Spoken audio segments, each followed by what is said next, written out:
1절에서 16절까지의 말씀을 교독하겠습니다. 사사기 10장 1절에서 16절까지의 말씀입니다. 1절 제가 먼저 읽겠습니다. 아비멜렉의 뒤를 이어서 이사갈 사람 도도의 손자 부하의 아들 돌라가 일어나서 이스라엘을 구원하니라. 그가 에브라임 산지 3일에 거주하면서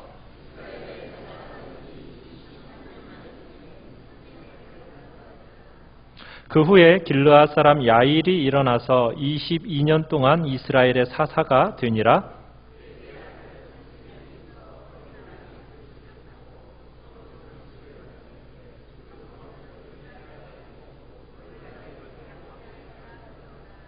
야일이 죽음에 가몬의 장사 되었더라.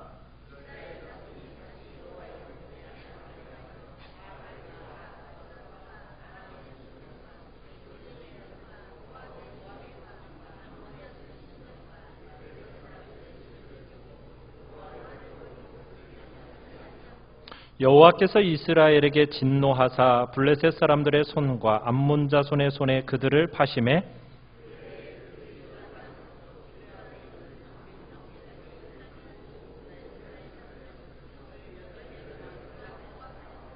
암몬 자손이 또 요단을 건너서 유다와 베냐민과 에브라임 족속과 싸움으로 이스라엘의 곤고가 심하였더라.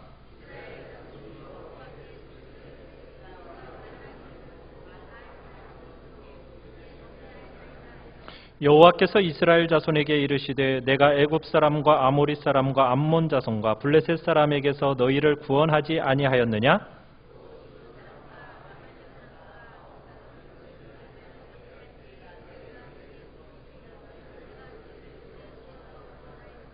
너희가 나를 버리고 다른 신들을 섬기니 그러므로 내가 다시는 너희를 구원하지 아니하리라.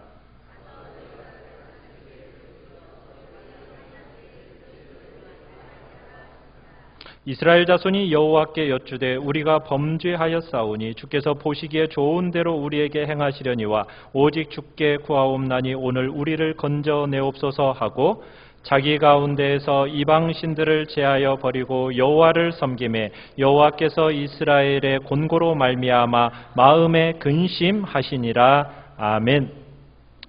오늘 말씀의 제목 우리 같이 한번 읽어보겠습니다. 시작. 사랑 때문에 근심하시는 여호와. 사랑 때문에 근심하시는 여호와란 제목으로 말씀을 나누고자 합니다.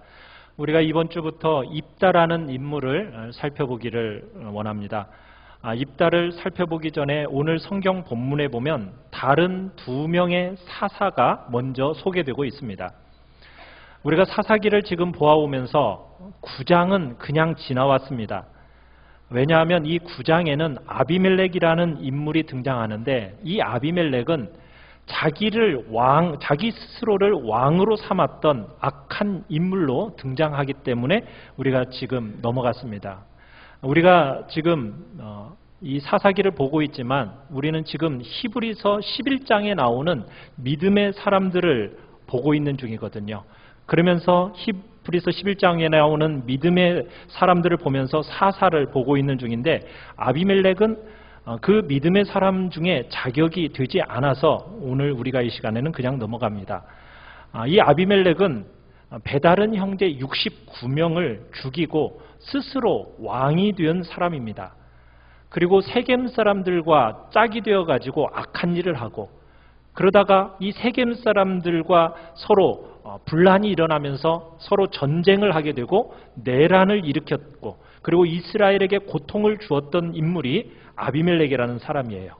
결국 이 아비멜렉은 여인이 던진 맷돌에 맞아 죽임을 당하게 됩니다. 그렇게 끝나고 그 다음 오늘 우리가 보는 10장이 열려지게 되는 겁니다. 우리 말씀 요약의 1번을 우리 같이 한번 읽어보겠습니다. 말씀 요약의 주보에 나와 있는 말씀 요약의 1번입니다. 시작. 자기 백성을 아끼시고 보호하시는 하나님. 우리가 1절, 2절을 보시면은 한 인물이 등장을 합니다. 이 사사는 이름은 돌라라는 사람입니다. 근데 이 돌라를 볼 때 가문이 아주 좋았던 것 같아요. 왜냐하면 이 돌라를 소개할 때 뭐라고 소개를 하고 있느냐 하면 1절에 보시면은 이사갈 사람 도도의 손자 부하의 아들 돌라가, 그러니까 할아버지의 이름, 아버지의 이름, 그 다음에 돌라 이렇게 등장하는 것을 보면은 이 가문이 좋은 가문이라는 것을 우리가 느껴지는 겁니다. 우리가 금방 봤던 9장에 등장했던 이 아비멜렉이라는 사람은 악한 사람이에요. 아버지는 기드온이지만 첩의 자식이었습니다. 어떻게 보면은 가문이 별로 좋지 않았던 거예요. 그런데 하나님께서 아비멜렉을 통해서 고통을 많이 겪은 이 이스라엘을 위로하기 위해서 가문이 좋은 집안의 돌라 같은 좋은 일꾼을 하나님이 일으켜 세워주셨고, 그로 인하여 23년이라는 세월을 사사가 되게 하십니다. 우리가 10장 1절에 보면 이렇게 또 돌라를 표현하는데, 돌라가 일어나 이스라엘을 구원하니라 이렇게 표현을 하고 있습니다. 이스라엘을 구원했다. 어디로부터 구원했다고 나와 있습니까? 어디로부터 구원했다라는 말은 안 나오죠. 그래서 대부분의 사사들은 보면은 이방의 압제로부터 어떤 다른 민족으로부터 구원했다 이런 표현들을 쓰는데, 돌라는 어디로부터 구원했다라는 기록이 없어요. 그래서 많은 학자들이 해석하기를 이 돌라는 아비멜렉의 압제와 내전으로부터 이스라엘을 구원한 사사일 거라고 보고 있습니다. 우리는 악한 왕 밑에서 신음하고 고통하던 이스라엘, 그 이스라엘을 돌라 같은 좋은 집안에서 잘 자란 그 사람을 세워서 이스라엘을 구원하시고 23년의 세월을 평화스러운 은혜의 시간으로 하나님이 주시는 그 하나님의 모습을 보게 됩니다. 이 돌라의 사역을 상세하게 기록하기는 않지만 우리는 자기 백성을 아끼시고 보호하시는 그 하나님의 마음을 충분히 읽을 수 있는 대목이라고 우리는 볼 수 있습니다. 자, 3절, 4절을 보시면 두 번째 나오는 사사가 있습니다. 자, 그 사람의 이름은 무엇입니까? 야일이라는 사람이죠. 자, 이 야일은 구원했다라는 말도 안 나와요. 그러니까 이 야일은 전쟁이 없던 평화로운 시대 때의 사사였다라고 볼 수가 있습니다. 자, 이 사람의 아들이 몇 명이었습니까? 자, 4절에 보니까 30명이죠. 그리고 이 아들들에게 뭘 주었습니까? 어린 나귀를 30을 주었습니다. 그리고 그걸 타고 다녔어요. 그리고 성읍이 몇 개라고 되어 있습니까? 30개라고 되어 있어요. 여러분, 구약의 관점에서 자녀가 많다. 여러분, 이것은 복입니까? 저주입니까? 복입니다. 하나님이 복을 주셨다라는 의미예요. 구약은 아직 성령이 충만하게 개개인에게 임하던 시기가 아닙니다. 그래서 하나님께서는 구약에서 하나님의 복을 어떻게 표현하시느냐면 가시적으로 눈에 보일 수 있도록 물질적으로 하나님의 복을 표현했어요. 그래서 자식이 많다라는 것은 하나님의 축복의 제일 중요한 상징 중에 하나입니다. 거기에다가 어린 나귀 30을 탔고 또 성읍이 30개가 있었다라는 얘기는 그 시대가 어떻다라는 얘기입니까? 굉장히 하나님이 풍성한 축복과 부요를 주신 세대다, 시대다라는 것을 얘기하고 있는 겁니다. 참 어떻게 보면은 이스라엘은 아비멜렉으로 말미암아 그 수많은 질고 온갖 고통을 겪어왔어요. 그런데 하나님께서 이 이스라엘 민족에게 평화를 주신 거예요. 풍요로운 복과 풍요로움, 풍성함을 누리게 하신 겁니다. 바로 이 시대가 돌라의 시대요, 야일의 시대인 거예요. 45년이라는 이 세월을 하나님께서 위로하셨고 축복하신 거예요. 자, 여러분. 자, 그러면 하나님이 이런 축복을 주셨어요. 풍성함과 복을 주셨어요. 자, 이 복을 가지고 이스라엘은 뭘 했을까요? 어떻게 했을까요? 우리 2번을 같이 한번 읽어보겠습니다. 2번 시작. 풍요를 잃을까만 두려워하며 세상적인 방식을 택하는 이스라엘. 자, 6절을 보십시오. 자, 6절을 보시면은 이스라엘 자손이 다시 여호와의 목전에 뭘 행하였더라? 악을 행하였더라. 자, 그래서 7절을 보십시오. 여호와 하나님께서 어떻게 하셨습니까? 이스라엘에게 진노하셨어요. 자, 그리고 말미암아 10절을 보십시오. 10절에 뭐라고 합니까? 이스라엘 자손이 여호와께 부르짖어 이르되. 우리가 지금 사사기를 보아오면서 참으로 끊임없이 나오는 패턴이죠. 하나님이 그렇게 선대하셨어요. 아비멜렉으로 말미암아 당한 그 고통, 내전의 아픔 잘 아시고 하나님이 평화의 때를 주셨습니다. 풍성한 복, 풍성한 부요, 하나님의 은혜로 주어졌어요. 그런데 이스라엘 자손들은 이 풍성한 복과 부요를 가지고 뭘 하고 있습니까? 죄를 짓고 있어요. 그 풍요와 평안을 가지고 하나님께 더 가까이 나아가서 하나님께 감사하고 하나님을 섬기고 하나님을 더 즐거워하고 하나님을 기뻐했더라면 얼마나 좋았겠어요. 근데 그게 아니라 뭘 했다고요? 이 풍요와 이 부요를 잃지 않기 위해서 이방의 가치관, 이방의 방법들을 다 끌어들이고 받아들이고 있다는 거예요. 그래서 하나님은 어떻게 될지라도 하나님이 주신 복만 잃어버리지 않기 위해서 어떻게 하면 그 복을 잃어버리지 않을까? 그러면서 바알을 섬기고 가나안 땅에 있는 온갖 종류의 신들을 섬기면서 하나님의 목전에 악을 행하고 있다는 거예요. 사랑하는 성도 여러분, 여러분 이 말씀을 들으면서 이 이야기가 그저 이스라엘의 이야기로만 들립니까? 우리의 이야기를 보게 돼요. 여러분, 우리 한국 사회가 정말 고통과 내전 속에서 신음하며 있었던 시대가 있지 않습니까? 하나님께서 이 땅에 복음을 주셨고 한국 교회와 또 이 사회가 함께 부흥하고 성장 발전했어요. 어떻게 보면 자격 없는 자들에게 하나님께서 이 나라의 은혜로 부요하고 복된 나라가 되게 하셨어요. 사랑하는 성도 여러분, 그런데 지금 우리 믿는 하나님의 백성들의 관심사는 어디에 있습니까? 하나님이 주신 복을 잃어버리지 않을까?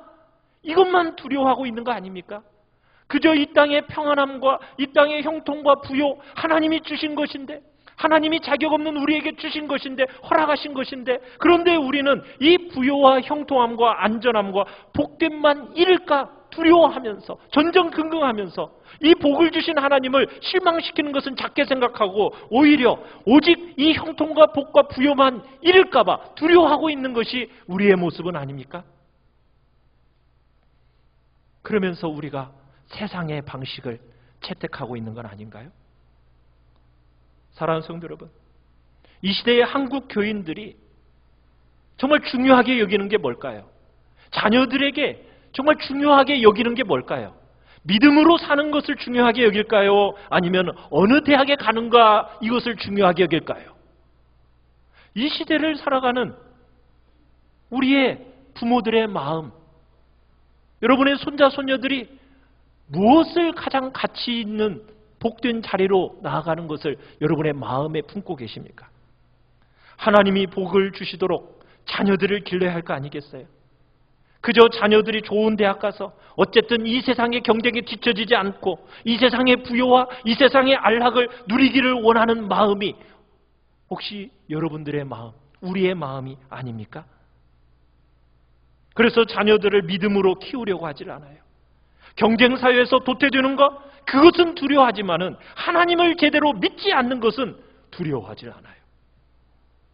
이 땅에서 사람들 보기에 어떤 직장을 가지고 사는가, 이건 늘 염두에 두지만은 자녀들이 불신자들과 결혼해서 정말 그렇게 사는 건 두려워하지 않아요. 그저 바깥에 괜찮은 대학과 좋은 직장만 가지고 있으면 불신자라도 상관없어요. 그것을 오히려 명예롭게 생각하는 이 시대를 살아가요. 여러분, 중요한 거 다 잃어버리고 있어요. 정말 핵심 다 잃어버리고 있어요. 오히려 덜 중요한 것에 에너지를 다 빼앗기고 있는 이 시대를 우리 한국 교회가 살아가고 있다는 거예요. 이스라엘만의 이야기가 아니에요. 우리의 이야기입니다. 부모가 자녀를 생명 걸고 정말 신앙 안에 세우려고 하질 않아요. 공부 안 하겠다는 애들은 어떻게 해서든지 끌고 가서 공부시키려고 억지로라도 시키는 게 부모지만 신앙은 어떻게 합니까? 자율적으로 맡겨요. 나중에 커서 네가 알아서 하는 거지 뭐 하면서 자율적으로 맡기려고 해요. 오늘 어떻게 보면 거꾸로 된 거 아닐까요?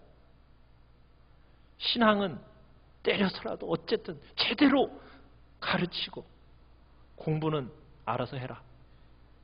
이렇게 되는 것이 정상이 아닐까 싶지만 이 시대는 그렇게 가지를 않죠. 어쨌든 주님이 주신 이 부요 때문에 주님은 잃어도 되지만 세상은 잃지 않으려고 하는 것, 이스라엘의 이 삶의 방식을 똑같이 우리가 차용하고 선택하고 있는 것은 아닌가. 우리가 한번 생각해 봐야 돼요. 우리가 앞에서 지금까지 보았던 7번의 사사들의 이야기를 볼 때요, 쭉 보면서 똑같았어요. 그죠? 근데 차이가 있어요. 어떤 면에서 차이가 있는지 아세요? 더 악해졌어요. 더 나빠졌어요. 어떻게 더 나빠졌나요? 우리 6절 같이 한번 읽어보겠습니다. 시작. 이스라엘 자손이 다시 여호와의 목전에 악을 행하여 바알들과 아스다롯과 아람의 신들과 시돈의 신들과 모압의 신들과 암몬 자손의 신들과 블레셋 사람들의 신들을 섬기고 여호와를 버리고 그를 섬기지 아니하므로. 여러분, 지금까지 봐왔던 신들은 바알과 아스다롯 정도였어요. 그런데 지금은 어떻습니까? 주변에 있는 이방 족속들의 신들이라는 신들은 다 받아들이고 있어요. 여러분, 그저 신상이라는 것을 나무 조각 하나 세워놓고 절하는 것이라고 생각하시면 안 됩니다. 여기서 신이라는 것은 가치관을 말하는 겁니다. 가치관. 세상적인 가치관, 세상적인 방식을 다 받아들였다는 거예요. 전에는 바알과 아스다롯만이 그들이 섬기는 거였는데 그것이 아니라 이 땅에 복을 받고 이 땅에서 잘 될 수 있는 것이라고 하면 뭐든지 다 받아들이는 거예요. 시돈의 사람인 것이든 모압의 것이든 암몬의 것이든 그모스든 몰록이든 다곤이든 아무 관계없이 바알과 아스타롯과 온갖 이방의 신들과 그 가치관들을 다 받아들이고 있다는 거예요. 이제는 더 이상 어떻게 보면 이스라엘 백성들이 가나안 백성들과 가나안 족속들과 구별이 있는 겁니까? 없는 겁니까? 구별이 없어졌어요. 여러분, 하나님께서 이스라엘 백성을 애굽 땅에서 구원해 내실 때, 출애굽시키실 때 이스라엘 백성이 몇 년 동안 종사를 했습니까? 430년 동안 종사를 했어요. 왜 430년, 400년이라는 기간 동안을 하나님이 애굽에 있도록 하셨습니까? 왜 그렇죠? 400년이 지나자 그 가나안 땅에 있는 족속들의 죄악이 관영해졌기 때문에 하나님께서 이 가나안 백성들의 그 죄악에 대한 형벌과 진노가 임하게 하시려고 이스라엘 백성들을 사용하시는 그 기간, 그때를 기다린 기간이 400년이에요. 그래서 이스라엘 백성들은 약속의 땅만 받은 게 아니라 그 가나안 땅에 있는 죄가 너무 중하고 많은 이 가나안 족속들을 심판의 도구로서 이스라엘 백성을 사용하신 거예요. 그리고 그 가나안 땅을 선물로 이스라엘 백성에게 주신 겁니다.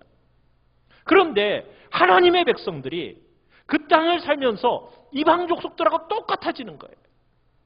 하나님의 진노와 하나님의 형벌을 초대했던 이 가나안의 방탕과 죄악과 그 똑같은 방식으로 이스라엘 안에서 그게 재현되어지고 있다고요. 주변의 모든 신들을 다 차용해서 똑같은 죄악을 반복하고 있는 모습을 우리는 보게 되는 거예요. 사랑하는 성도 여러분, 오늘 한국 사회는 어떤가요?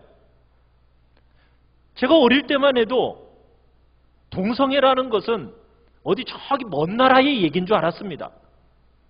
뭐 미국이나 유럽에서나 뭐 어떤 사람들, 이상한 사람들이나 하는 거라고 생각을 했어요. 부부간의 이혼이라는 것도요, 옛날에는 우린 굉장히 낯설어 했던 시대였어요. 그런데요, 이게 다른 나라 얘기처럼 여러분 들립니까?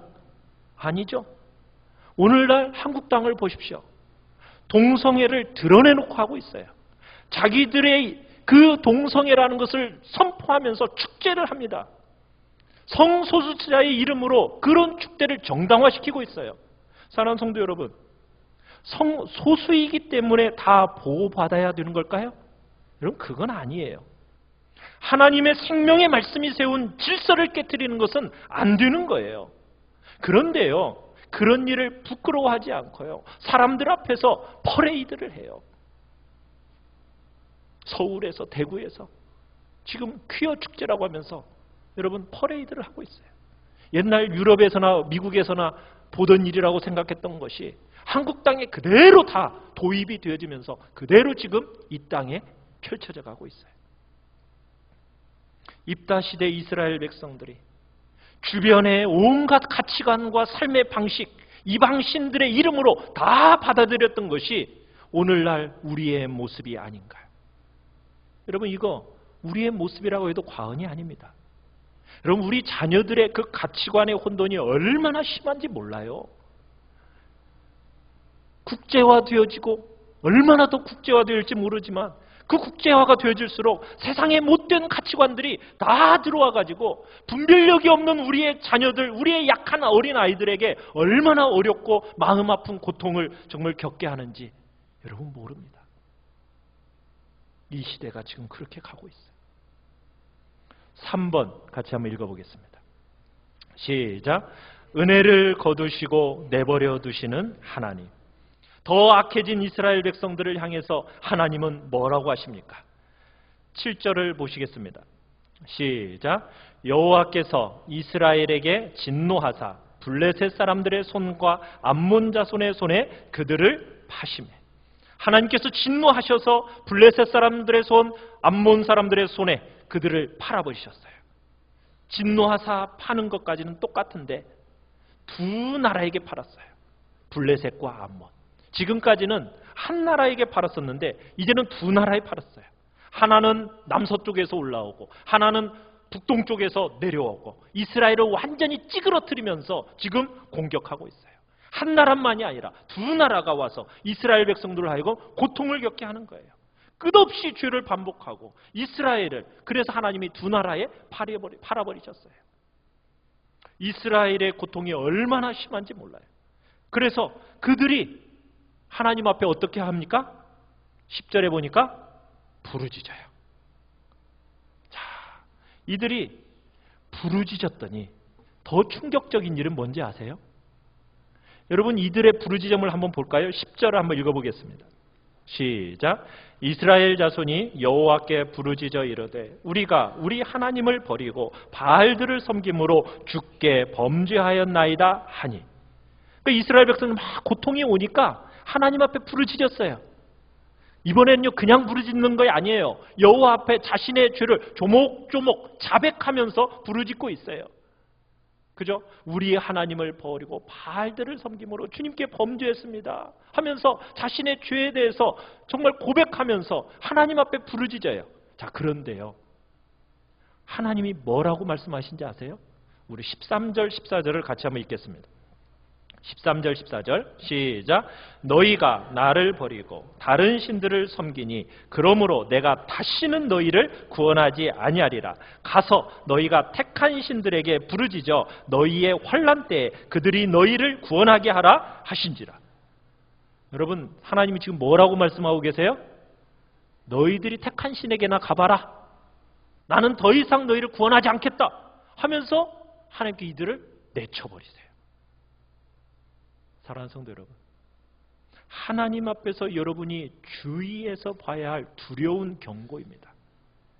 여러분이 죄를 거듭거듭 짓는 백성들, 하나님께서 매를 들어 때리실 때는요, 그래도 소망이 있어요. 반복해서 죄를 짓고 돌이키지 않으면 하나님의 때가 되면 어떻게 하신다고요? 하나님이 어떻게 하신다고요? 내버려 두신다고요. 네 마음대로 해. 알아서 해. 여러분, 하나님의 백성들을 향한 최상급의 형벌이 뭘까요? 그 형벌은요, 네 마음대로 해. 네 소견에 오른 대로 해라. 내버려 두는 것이 여러분 가장 형벌 중에 최상급이에요. 하나님이 말씀을 가지고 여러분 간섭하십니까? 여러분, 그거 복입니다. 여러분의 마음에 성령께서 감동하셔서 간섭하십니까? 여러분의 구체적인 삶의 자리에서 고난이 시련으로 여러분 간섭하셔서 하나님께서 매를 드십니까? 그러면 그래도 복이 있는 거예요. 그런데요, 돌이키지 않고 죄를 거듭거듭 반복해서 지잖아요. 그러면 하나님이 때가 되면 어떻게 하신다고요? 은혜를 거두어 버리신다고요. 내버려 두실 때가 있다라는 거예요. 여러분, 은혜라는 것은 때가 있는 겁니다.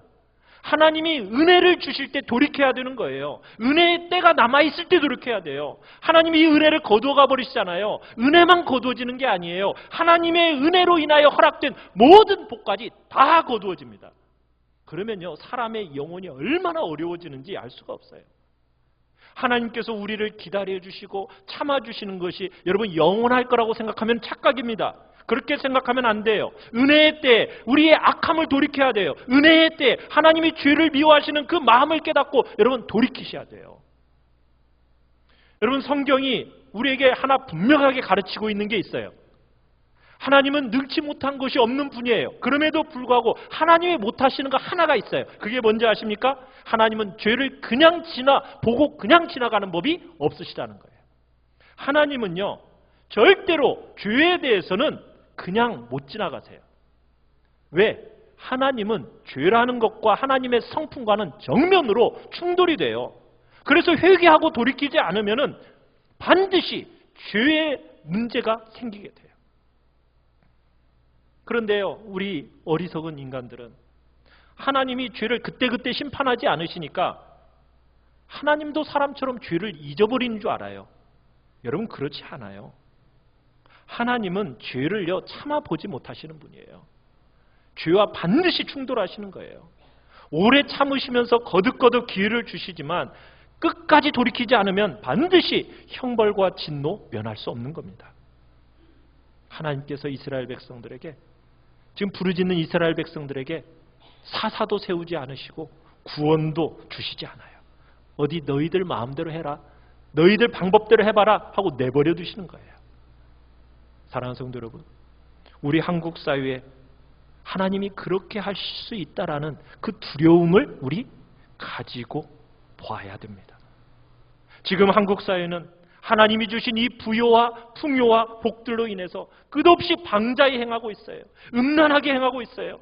가정들이 다 무너져가고 있어요. 강포하고 억울함을 서로를 향해서 풀지 않는 그런 시대를 살아가고 있어요. 여러분 만약 이 패역한 세대 속에서 돌이키지 않으면 여러분 너희들 방식대로 해보라고 하나님이 내버려 두실 날이 올지도 몰라요. 주님이 복 주시고 은혜 주시고 여러분 그럴 때 우리 돌이켜야 돼요. 이 은혜 붙드는 일 너무나도 중요합니다. 여러분 우리 70년대, 80년대, 90년대를 여러분 지내오시면서 그때는 정말 하나님의 은혜가 무엇인지를 여러분 기억하시죠? 그때는 저절로 믿어졌어요. 그렇지 않아요? 그때는 막 저절로 막 은혜가 주어지지 않았었습니까? 그런데 지금 어때요? 그 복의 귀한 자취들이 지금 어떻게 되어져 가고 있는 것 같습니까? 점점 옅어져 가고 있다는 거 여러분 느끼지 않으세요? 여러분 이 복이 살아기 전에 여러분 이 복 붙드셔야 됩니다. 이 은혜 붙드셔야 됩니다. 여러분 하나님께 정신 바짝 차려야 된다고요. 우리 4번 읽어보겠습니다. 4번입니다. 시작. 주님의 긍휼을 붙들고 뒷걸음질 치지 않는 이스라엘. 자, 더 악해져 가지고 하나님이 그래서 너희들 방식대로 해봐라. 하나님이 내치겠다고 말씀하시는 이 아픈 마음 아픈 이 시대에 여러분 이들이 잘한 것 하나가 있어요. 우리가 배우고 기억해야 할 너무나도 귀한 것이 하나 있어요. 그게 뭐냐면 우리 15절 16절을 같이 한번 읽어보겠습니다. 시작.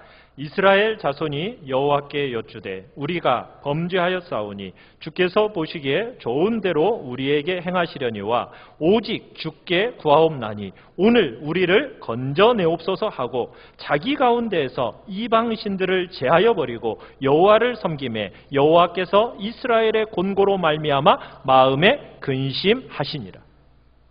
하나님이 이제 너희들 마음대로 해, 너희들 방식대로 해.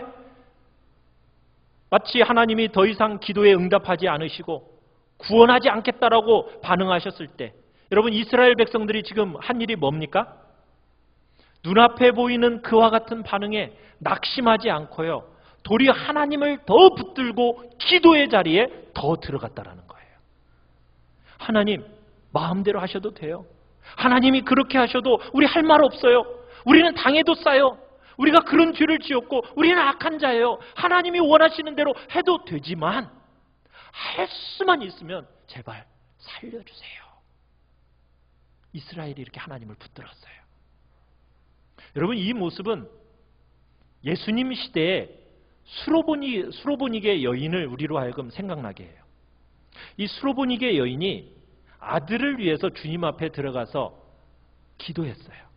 그런데 주님이 뭐라고 말씀했죠? 자녀의 떡을 취하여 개들에게 줌이 마땅치 않다. 이거 얼마나 낙심스러운 말이에요. 그렇지 않아요? 아니, 사랑이 충만하시고 정말 은혜가 충만하신 그 주님 앞에 왔더니 주님이 이 귀한 여인을 불러가지고 뭐라고 말해요? 자녀의 떡을 개들에게 줌이 마땅치 않다. 지금 그 여인을 뭘로 취급하는 겁니까? 개로 취급하는 거예요. 그죠? 너는 개 같은 것이다라고 말하는 거와 똑같은 거예요. 여러분, 그때 여러분 같으면 어떻게 반응하시겠어요? 이 여인은 어떻게 반응했죠? 옳습니다. 저는 개 같은 자입니다. 그러나 주님, 개들도 상에서, 주인의 상에서 떨어지는 그 떡을 먹고 살지 않습니까? 나는 주인이 주는 떡을 받아먹는 어떤 자격도 공로도 없는 그런 존재이지만 저는 주인의 상에서 떨어지는 이 부스러기 같은 것이라도 정말 있어야 사는 존재입니다. 나는 주인의 어떤 은택도 받을 자격이 없지만 그렇지만 이 은혜의 부석이라도 쫓아오니 할 수만 있으면 내게 주십시오. 여러분, 그럴 때 주님이 칭찬하셨고 놀라운 복을 주셨어요. 수로보니게 여인이 그렇게 주님을 붙들었던 것처럼 예수님께서 우리에게 기도를 가르칠 때마다 가르친 게 뭐예요? 낙심하지 말고 구하라는 거예요. 그죠? 불의한 재판관에게 구했던 여인처럼 당장에 응답이 안 되는 것 같아요. 당장에 이루어지는 것 같지 않아요. 그렇지만 절대로 뭐 하지 말라? 낙심하지 말라. 하나님이 아니면 안 되는 줄 알고 그분을 붙들고 부르짖는 거예요. 하나님이 기필코 내 기도 귀를 기울여 들으시는 분이다는 거. 여러분, 그거 알고 기도하라는 거예요. 절대로 하나님은 우리를 내치지 않는 분이다. 이걸 믿고 기도의 자리에 들어가서 응답받으라는 거예요. 지치지 말고 낙심하지 말고 하나님께 구하여 얻으라. 그렇게 기도를 가르치셨어요. 입다 시대 이스라엘 백성의 훌륭함이 바로 여기에 있어요. 여러분, 그렇게 기도하니까 오늘 본문 16절 끝에 뭐라고 기록되어 있어요? 여호와께서 이스라엘이 당하는 그 고난과 수고를 보시고 누가 근심하셨다고요? 하나님께서 마음에 근심하셨더라. 우리가 믿는 하나님이 바로 이런 분이십니다. 우리가 의지하고 우리가 붙들고 우리가 찾고 구하는 하나님이 바로 이런 분이십니다. 우리를 살려주실 때까지 여러분 나아가십시오. 여러분을 새롭게 빚으실 때까지 여러분 부르짖으십시오. 입다 시대 이스라엘 백성들처럼 하나님이 잠시 고개를 돌리는 것 같아요. 하나님이 나를 떠나신 것 같아요. 그럴 때라도 하나님의 긍휼이 아니면은 우리가 살 줄 없는 줄 알고 여러분 그 주님을 붙드십시오. 하나님이 도와주시지 않으면 회복이 불가능한 줄 알고 하나님을 붙드시길 바라요. 낙심함이 없이 주님을 구하고 찾는 일에 있어 절대로 뒷걸음질 치는 일이 없기를 바랍니다. 우리의 참된 힘이 되시고 능력이신 하나님 앞에 정말 낙심함이 없이 기도하고 붙드는 일을 반복해야 됩니다. 자, 그때 하나님이 어떻게 하셨습니까? 마음에 근심하신 하나님이 어떻게 하셨다고요? 구원자 입다를 세우십니다. 하나님은 변함이 없는 분이세요. 때로는 하나님이 고개를 돌리시는 것 같아요. 하나님이 나를 멀리 떠나신 것처럼 정말 더 이상 아무 감각도 느낌도 없다 할지라도 여러분, 하나님은 절대로 내가 당하는 고통을 보고 고소해야 하시는 분이 아니고 우리는 정말 자격 없고 폐역한 자들이고 정말 제대로 하나님을 사랑하지도 못하는 미련한 자들이지만 우리는 하나님의 자녀라는 것 여러분 기억하시길 바랍니다. 하나님의 긍휼을 붙들고 여러분 뒷걸음질 치지 않는 기도의 사람들이 되시기를 바랍니다. 이런 시대는 이 시대 속에서 하나님은 이런 기도의 사람을 하나님은 찾고 계시고 그런 기도의 사람들이 필요한 것입니다. 오늘 우리 시간 주님 앞에 찬양하며 나아갑시다.